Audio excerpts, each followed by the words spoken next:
2021년에 한국에서 조용히 엄청난 음반이 하나 나옵니다. 파란 노을의 To See the Next Part of the Dream 이라는 락 앨범이죠. 이 앨범은 한국에서 흔치 않게 외국의 주목을 받은 앨범입니다. Rate Your Music에서는 2021년 발매된 앨범 중 11위를 하며 엄청난 평가를 받았죠. 이는 나스의 매직보다 그리고 실크소닉의 앨범보다 높은 순위였습니다. 또 피치포크에서는 이 앨범에 8.0의 점수를 주었습니다. 이는 한국에서 나온 음반 중 전체 2등에 해당되는 점수이기도 합니다. 1등은 서태지와 아이들의 1집인 8.3점이죠. 아무튼 이만큼 이 앨범이 대단했다는 것입니다. 그렇다면 사람들은 왜 이 앨범에 열광했을까요? 파란 노을의 To See the Next Part of the Dream 시작합니다. 저는 이 앨범의 사운드와 장르에 대해서 먼저 이야기해보려고 합니다. 우선 한국에서 락 음악을 하는 것은 결코 쉬운 일이 아닙니다. 왜냐하면 한국에서는 락 음악을 소비하는 계층이 굉장히 적기 때문이죠. 잔나비나 검정치마와 같이 그나마 대중성을 띠는 인디락이 아니거나 한국적인 감성을 고려하지 않으면 혹은 운이 따라주지 않는다면 한국이라는 국가의 음악 시장에서 락 음악으로 성공하기가 매우 힘든 것은 사실입니다. 하지만 이 파란 노을은 이러한 현실에 구애받지 않았습니다. 그는 그가 원했던 주제와 하고 싶은 사운드를 보여주죠. 이 앨범을 들어보시면 아시겠지만 이 앨범을 구성하는 일렉트릭 기타의 사운드는 수많은 락 음악 작품들에 비교해봐도 굉장히 시끄럽고 난해합니다. 어떻게 보면 1시간 동안 듣기에는 굉장히 버겁다고 느껴질 수도 있죠. 그만큼 기타의 소리가 귀에 꽉꽉 들어옵니다. 이는 락 장르인 노이즈를 표방하고 있습니다. 앨범은 굉장히 로파이한 믹싱 속에서 진행되기도 합니다. 그리고 그 강렬하고 하드한 기타와 드럼 소리 안에서 파란 노을의 목소리는 굉장히 작게 들리죠. 이는 슈게이징을 표방하고 있기도 합니다. 슈게이징의 가장 큰 특징이 무기력하고 작은 가창법과 그것을 안 들리게 하는 찢어질 듯한 기타 사운드에 있습니다. 이러한 음악적인 부분을 파란 노을이 확실히 추구한 것이죠. 또 이 작품을 넓게 보면 포스트락에도 포함된다고 말할 수도 있을 것 같습니다. 그만큼 기타 연주가 중요시되고 그것이 작품 내에서 차지하는 시간이 굉장히 길었다는 의미이기도 합니다. 마지막으로 펑크락의 세부 장르, 이모를 추구하고 있기도 합니다. 이모는 이모셔널에서 따온 것으로 펑크락에서 본인의 감정을 숨김없이 배출하는 하위 장르라고 생각하시면 편할 것 같습니다. 이 앨범에서는 이러한 장르에 알맞게 굉장히 노골적이며 솔직한 가사를 보여주기도 합니다. 즉, 요약하자면 이 To See the Next Part of the Dream 이라는 작품은 펑크 정신에서 시작된 솔직한 가사와 귀를 꽉꽉 채우는 로파이한 사운드와 기타 소리, 그리고 그 위에서 파란 노을의 무기력한 목소리가 이루고 있다고 요약할 수 있겠습니다.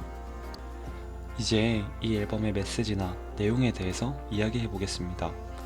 우선 제가 이 앨범 안에서 파란 노을이 노골적이고 솔직한 가사를 보여주었다고 했잖아요. 이 앨범이 이루고 있는 가사를 함께 보시죠. 굉장히 직설적이고 솔직합니다.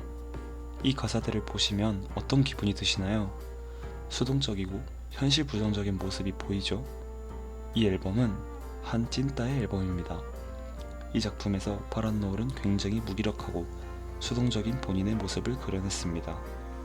현실 부정적인 태도와 굉장히 자존감이 낮은 모습, 그리고 그럼에도 전혀 발전하지 않는 모습을 그려내죠.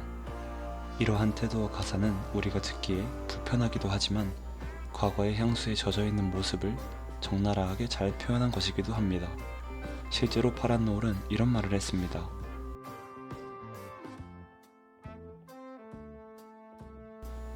그가 상상했던 이상과 현실은 굉장히 달랐습니다. 그는 이미 어렸을 때를 지나 너무 커버렸습니다. 시간은 훌쩍 지나 그는 어른이 되어버렸죠. 어른이 되어버렸고 파란 노을은 끝내 보잘것없는 본인의 모습을 발견하게 됩니다. 그리고 이 작품은 그러한 모습을 담으며 본인과 비슷한 감정을 느끼는 모든 사람들을 위해 만들었습니다. 과거를 그리워하는 남자, 그리고 그렇지만 여전히 수동적인 본인의 역겨운 모습을 솔직하게 그려낸 것이죠. 그는 그저 이 음악으로 본인의 이야기에 몰입했으면 좋겠다는 생각을 가지고 있었습니다. 본인의 이야기와 같이 이상처럼 될 수 없었던 현실을 살고 있는 사람들에게 공감할 수 있는 음악을 만든 것이죠. 그는 그 사람들에게 위로할 생각도 없습니다. 그저 본인의 이야기와 감정을 세상에 보여주며 그러한 사람들로 하여금 공감을 이끌어내고 용기를 만들어주기도 하며 끝내 파란 노을과 같은 감정에 빠져버리게 되는 것이죠. 그리고 이러한 가사들을 아까 언급했던 음악적 특징들을 담아내며 함께 잘 섞어낸 것입니다. 시끄러운 기타 위에서 들려오는 파란 노을의 힘없는 작은 목소리, 들으면 저절로 힘이 빠지는 사운드와 그에 맞게 매우 부정적이며 수동적인 가사들. 파란 노을은 이 사운드와 가사를 함께 이용해서 그가 의도한 모습과 이미지 그리고 사운드를 대중들에게 완벽하게 보여줬습니다. 그리고 이 작품 안에서는 그의 메시지처럼 우리의 어린 시절을 연상시키게 하는 장치도 있습니다. 이 앨범의 첫 트랙부터 파란 노을은 릴리 슈슈의 모든 것에 나온 대사를 샘플링합니다. 이는 2000년대 초반에 향수를 불러일으키는 하나의 장치입니다. 이것이 끝이 아닙니다. 흰 천장이라는 트랙의 제목도 낯선 천장이라는 에반게리온 2화 제목에서 따온 것이죠. 이 외에도 2000년대 초반 향수를 일으키는 요소들이 앨범 곳곳에 숨어 있습니다. 파란 노을은 이런 장치들까지 삽입하며 우리가 완벽하게 2000년대 초반 감성에 빠져들 수 있게, 그리고 그의 이야기가 느껴질 수 있게 만든 것이죠. 이러한 구성들은 전 세계인들 그리고 미국인들의 니즈를 완벽하게 저격했습니다. 미국에는 아직도 락을 좋아하는 소비자 계층이 굉장히 많잖아요. 그러한 분들에게 이 파란 노을의 음악과 가사는 매우 흥미롭게 들려왔을 것이라고 생각합니다. 어쩌면 이런 락 장르와 가사들이 미국 음악 시장에서 오히려 잘 먹혔다는 생각이 드네요. 그렇기에 해외에서도 굉장히 높은 점수를 받았다고 생각합니다. 개인적으로 파란 노을의 작품에서 기타의 사운드를 들었을 때 저 역시 엄청난 전율을 느꼈던 것 같습니다. 저는 어쩌면 우리 모두가 파란 노을과 같은 사람들일지라도 모른다는 생각이 듭니다. 순수하고 아무 걱정 없던 어린 시절에 대한 기억, 그때 상상했던 나의 모습과 시간이 지난 현실의 내 모습과의 괴리감을 보고 느끼는 감정.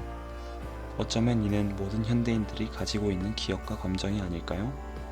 그런 현대인들에게 파란 노을은 묵묵히 그 과거에 대한 향수에 함께 젖게 해주었습니다.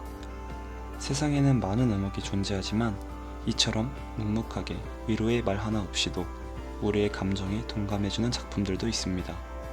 메시지와 음악을 완벽하게 조화시키며 세상의 락의 반항을 보여준 파란 노을. 그는 한 명의 힘있는 찐따였습니다.